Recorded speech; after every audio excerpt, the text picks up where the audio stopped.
Hi, welcome to the National Canal Museum. We're located in the beautiful Hugh Moore Park in Easton, Pennsylvania, and we are nestled between the old rail beds, the canals, and the Lehigh River. Hello, my name is Whitney Davison, and I'm the Education Manager here at the Delaware and Lehigh National Heritage Corridor and our main program, the National Canal Museum. This museum is small but mighty. We pack a lot of things in a very small space. One of the things that we pack in is these beautiful model boats of the different canal boats that we had in the region. This one right here, the red one, is what the Lehigh Canal boats looked like that went on the Lehigh Canal. The other boats around here are made by different artisans from various time periods in various locations, and they depict what boats looked like from different regions throughout Pennsylvania. Part of the story that we tell here at the Canal Museum is the human side of canaling, and canaling families operated together on the canal boat. A captain, when he was hired, was encouraged to bring his entire family along with him to live on the boats because they were working about 8 to 9 months out of the year. So this exhibit is a representation of the type of stove that they would have had on the canal boat. This is an antique leftover from the time period and the exact size that a mother and wife would have had to cook all of her meals on the boat every day for her entire family. Mules were a big part of our canal story. There was no engine in a canal boat, there was no current in the canal, there was no sail on the boat, so the entire force to pull the canal boat came from mules. The people who started the Lehigh Coal Navigation were Quakers, and so they cared a little bit more about animals than the average businessmen of the time, and they felt that if you had to own your own mule, you would treat it better. You know that old phrase, worked like a rented mule? So you were able to lease or rent a canal boat from Lehigh Coal Navigation, but you could not lease or rent a mule. You had to buy your own mules. The idea being that they would be treated better, fed better, cared for better, rested more frequently if they were owned. And that was generally true. They actually had inspectors along the canal that would walk along and check the mules to make sure that they were in healthy standing. So a huge part of a canal captain's family's life revolved around their mule. There was something called a mule tender, which was often a child who spent long days walking next to their mules, making sure that they were staying on the towpath and that they were safe and that they were going where they were needed to go when they needed to go there. Mules generally got to the point where they could run their own day. They really didn't need a human with them, but of course it was always best to keep a human with them. So they would walk next to the mules from about 4 a.m. until as late as 10 p.m. every single day. They would strap baskets onto the mules' heads for their meal times, and the only time they would really stop was when they would lock through, as we call it, at a lock. Here at the National Canal Museum, we still run our boats from mule power, and we have 2 mules here, Hank and George. You will get a chance to see them later in the program. The Lehigh Canal was built in a little over 2 years, and it went 46 miles. And as you can see by the mural behind me, when canals were built, they were built 100% by hand, using nothing more than animals and hand tools. As you can see in the picture behind me, there are many men that are digging deep into the ground to dig the canal. The canal was about 6 feet deep in length, but they didn't dig down that far. What they would do when they could is dig up against a hillside. They would dig 3 feet down into the ground against the hillside and then move the dirt up to make a wall that was 6 feet high. So they used ingenuity whenever possible. They used brute force when necessary to create the canal system that we can visit and see to this very day. Our museum has a nice mix of artifacts and hands-on exhibits that you can come and experience for yourself. One of the reasons we have so many hands-on interactive STEM-related exhibits is because the canal system in America was the first civil engineering project of its kind. So we like to tell the story of how things were created in a time period before large complex machines using simple machines. The one behind me is the pulley system. And we like to show that you can lighten your load by having more involved pulley as you go down the system. Another simple machine that we like to show at the museum is what we would call a lever, because the tiller was something that the captains used to steer the ship, and a tiller is nothing more than a lever. We have an exhibit here in which you can climb on and become the captain and move the tiller back and forth to navigate down the canal. Another great thing about our museum is it is really geared towards young learners, the preschool group of kids. So when you come here and visit, your older children can run around learning all about simple machines. Adults can go around and look at all the artifacts and read all of the labels and informative information around the museum. But your littlest ones can get involved as well. We have barrels called Open Me barrels, with the idea being that little ones can open the barrels and see what's inside. They can touch the things in there, they can take them out, and parents don't have to worry about getting in trouble for their kids touching artifacts. There aren't many artifacts left from the canal era, mainly because most of the things that we used were made of wood and were around water all the time. But we do have one relic left over that we're pretty proud of, and that is one of the last wooden dashers that we know of to be still available to see. A dasher was something that was put behind the Nighthawk, which was essentially a headlight for the canal. It was a large lantern, and the dashers would be decorated in whatever way the canal captain might like to decorate it to show off his boat. While the paint has peeled off of the dasher and is no longer able to see what it looked like, we still do have one intact wooden dasher left, which we are very proud to display at the museum. Once you're finished inside the museum, you want to make sure to head outside to our canal boat ride. We are one of only a handful of mule-drawn canal boat rides in the entire country, and we're right here in Easton, PA. The image behind me is what you would see as you are riding down the canal for a 45-minute ride, and you are surrounded by beautiful, serene nature, and it is quiet and it is peaceful. It really is an experience like no other. Hi, my name is Doug Milne. I'm the captain of the Josiah White II. It's the replacement for the Josiah White I. The Josiah White I sailed here at the Canal Museum from 1977 to 1992, and its replacement, the Josiah White II, has been sailing since 1993. That boat was originally entirely wood. Our boat, replacing it, has a steel hull. In fact, the last steel hull created by the Sparrows Point shipyard of Bethlehem Steel. Brought up here in pieces, welded together, the wooden boat then built on top, and it's been running in the canal since '93. We operate throughout the summer from June until the end of September, 3 rides a day, Wednesday through Sunday, with passengers on top of about 80 people, with more room below. We also have occasional dinner cruises where we feature music on board the boat, dinner served down below, and a 2.5-hour ride on the canal all the way from one end to the other. Our usual ride is a 45-minute ride that goes up to the lock tender's house. We explain the history of the canal, the building of it, and its importance to American history. This canal was the first privately built canal in America and possibly in the world. It was built by 2 businessmen who had a wire and nail mill down outside of Philadelphia. Their names were Josiah White and Erskine Hazard. Josiah White was responsible for getting this canal built, and his partner Erskine Hazard was largely responsible for raising money and making sure that they had funding to build the canal in a time when canals were built only by governments. It was a massive project, dug entirely by men without any power equipment to help them do the job. The original building of the canal was essentially a bet with Pennsylvania. Pennsylvania was building the Delaware Canal, and Erskine Hazard and Josiah White went to them, having realized the importance of anthracite coal, which had 20 years before been discovered up in the Pocono Mountains. At the time, we went through the War of 1812, which cut off all coal supply to Philadelphia. And once they realized they did not have any local source of coal, they started looking into the mountains where anthracite had been discovered, but remained unused because of the difficulty in using it.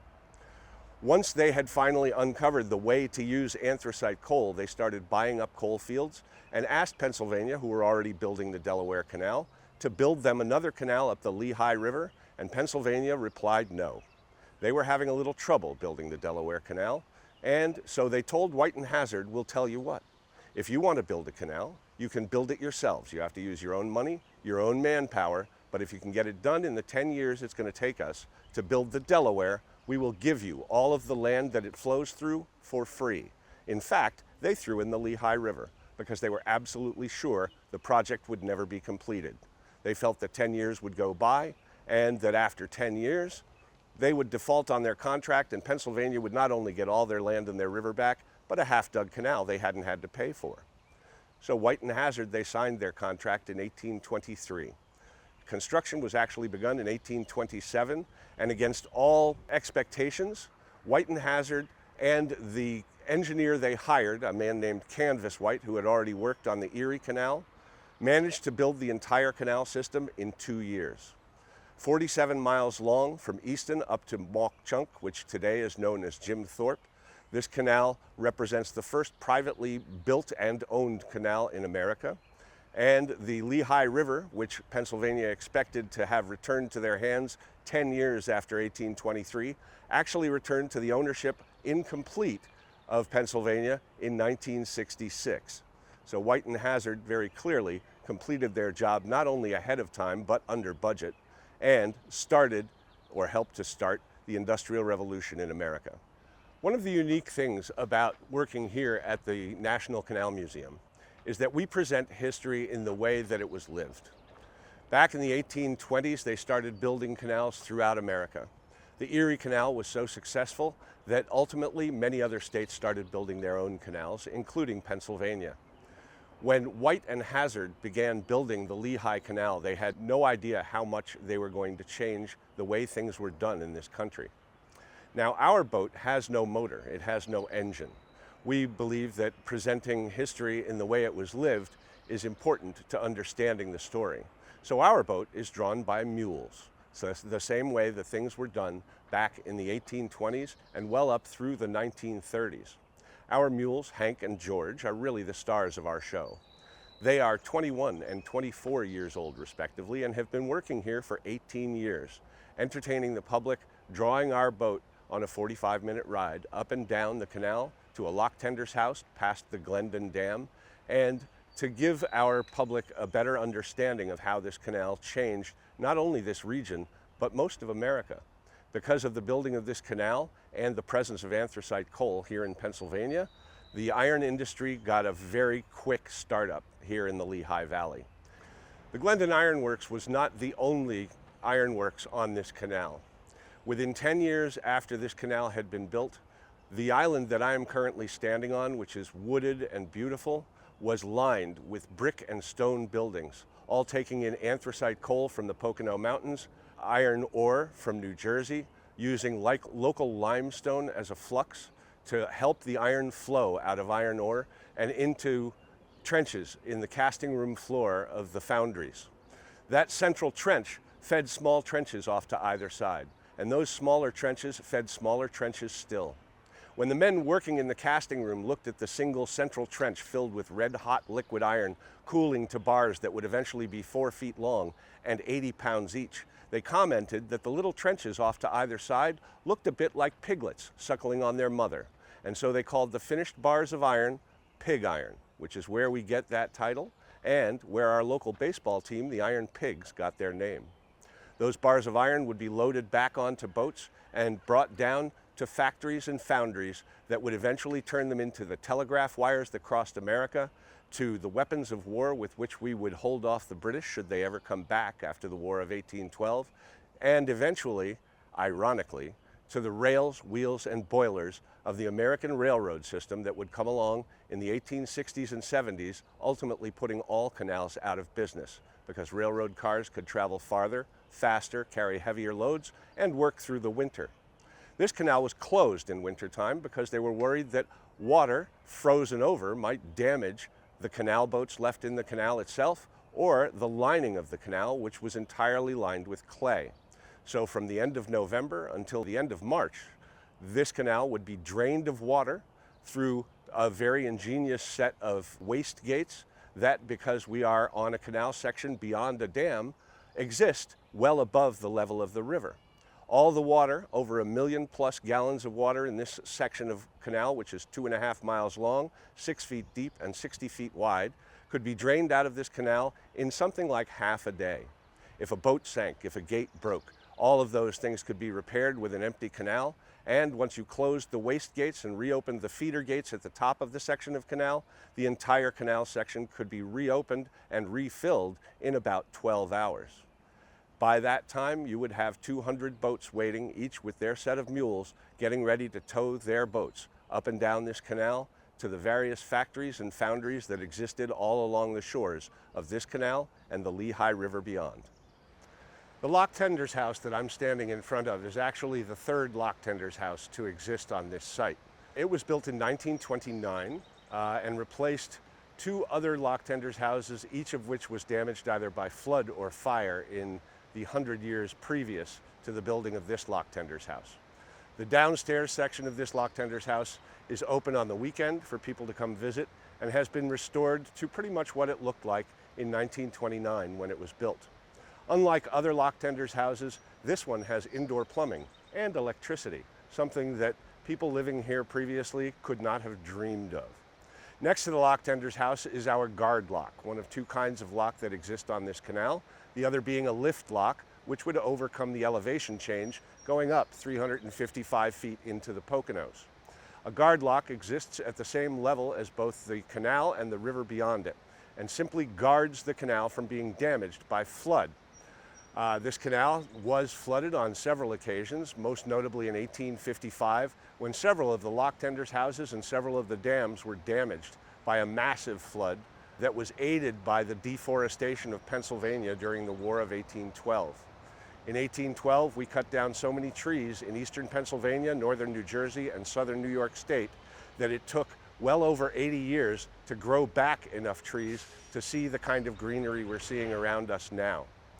Because of the lack of trees, water was allowed to flow freely in places where it ordinarily would have been stopped and soaked into the ground by forest growth.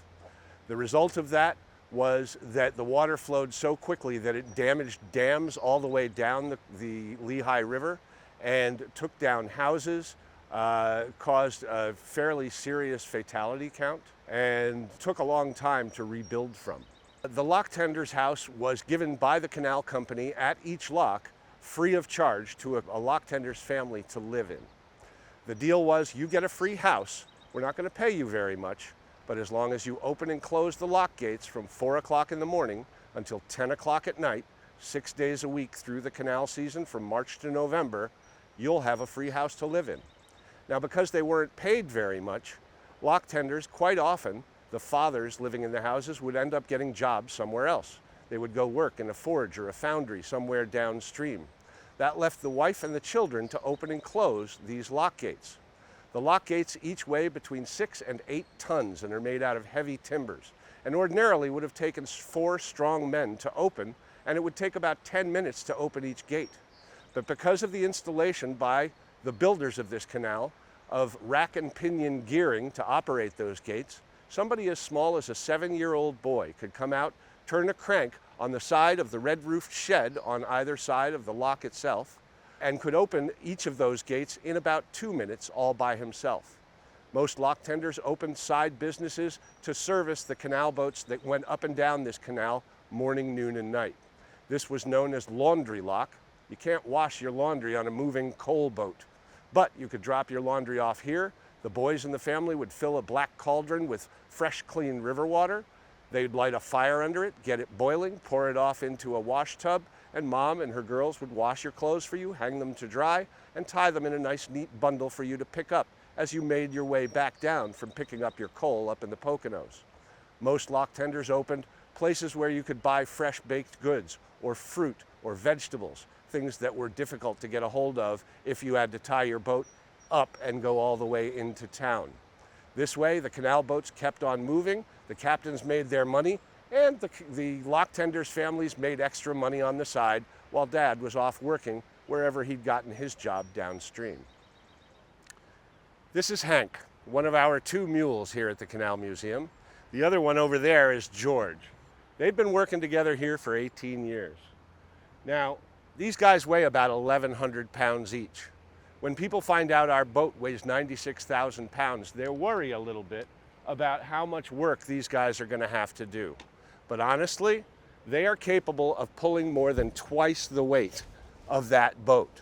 And mules back in the day, they would pull those boats for 18 hours a day.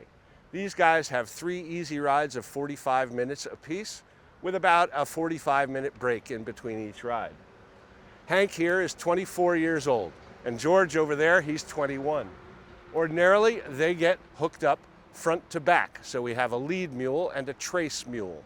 They're joined together by heavy leather traces, which allow them to pull evenly on the weight of the boat at the end of a 120-foot-long tow line, which goes out to the tow path and their harness, where they can safely tow our boat up and down the canal without any worry at all. They enjoy hay, they love eating grass, and one of the things we like to say is that mules are good at 2 things. One is walking, and they do it very well. They come out of their stable at about 2 miles an hour. When we attach them to a tow line at the front of the boat, they'll walk on at about 2 miles an hour. And this regulated speed and traffic on the canal. In fact, there was a speed limit on this canal of 4 miles an hour to ensure that wakes from the boats wouldn't damage the canal itself. Hank loves to do his job, and he loves to meet people. They're very gentle animals. We do ask people not to feed them because sometimes they'll see fingers and think that they're carrots. He'll usually just nibble on my hand, but we like to keep safe here, so we ask folks not to feed them. Either way, they've been working here for 18 years, as I said before, and they've been doing a great job doing it. They had Percheron draft mares as mothers. If you don't know, mules don't exist in nature. Mules actually are a hybrid species. They're a mix between a horse and a donkey. And the only way you can get a mule is by mixing a horse with a donkey. Mules themselves are born sterile. So while these guys look like brothers, they actually had separate mothers. Hank came from Missouri, George from Texas. And Hank appears to be thinking that I'm looking like a bit of a snack today.